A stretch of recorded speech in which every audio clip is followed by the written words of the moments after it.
ஆவடி மாநகர் தமிழக விவி கைகணினி மற்றும் வேஷ்டி பட்டு சேலை கரும்பு உட்பட பொங்கல் தொகுப்பு 100 பேருக்கு வழங்கப்பட்டது. மதியம் 300 பேருக்கு அன்னதானம் பிரியாணி வழங்கப்பட்டது. நிகழ்ச்சியில் ஷாம் சுந்தர், சித்து, மகளிர் அணி தேவி மற்றும் ஏராளமான நிர்வாகிகள், பொதுமக்கள் கலந்து கொண்டு நலத்திட்ட உதவிகளை பெற்று சென்றனர். தளபதி அவர்கள் உத்தரவின் பேரில் பொதுச்செயலாளர் அவர்களின் வழிகாட்டுதலின்படி சென்னை கிழக்கு மாவட்டத்தில் ஆவடியில் இன்றைக்கி நலத்திட்ட உதவி பண்ணியிருக்கோம்.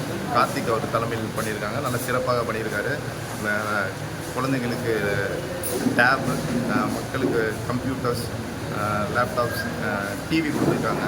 மற்ற மக்களுக்கு வேஷ்டி சேலை, பொங்கலுக்கு தேவையான பொருட்கள் அனைத்தும் வழங்கியிருக்காங்க. மக்கள் மற்றும் பொங்கல் நல்வாழ்த்துக்களை நம்முடைய தமிழக வெற்றி கழகத்தின் சார்பாக தெரிவித்துக் கொள்கின்றேன்.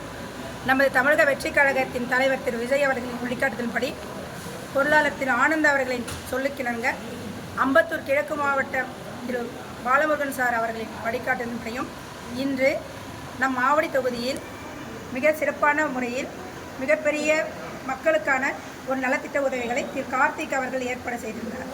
இந்த நிகழ்ச்சியில் மக்களுக்கு குடும்பத்தோடு வர எல்லாருக்குமே வேட்டி சட்டை மற்றும் பொங்கல் சிறப்பு பரிசுகளும், லேப்டாப் மற்றும் படிக்கின்ற குழந்தைகளுக்கு லேப்டாப் எல்லாமே கொடுத்தாங்க.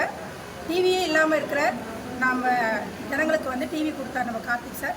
எல்லாமே அவருடைய முயற்சியில் தான் பண்ணியிருக்காரு. அதுக்கு மிக பெருந்த நாங்கள் மகளிர்கள் அவருக்கு நன்றியை தெரிவிச்சுக்கிறோம்.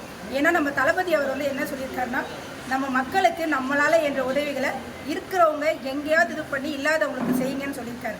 அவருடைய கொள்கையின்படியே நாங்கள் எல்லாருமே ஒத்துமையாக இருந்து இந்த ஃபங்க்ஷனை அடுத்தடுத்து நிறைய இடத்துல பண்ணணும்னு நாங்கள் நினைக்கிறோம். இதுக்கு எங்கள் எல்லாருடைய மக்களுடைய எல்லாருடைய ஒத்துழைப்பும் இருக்கணும்னு நினைக்கிறோம்.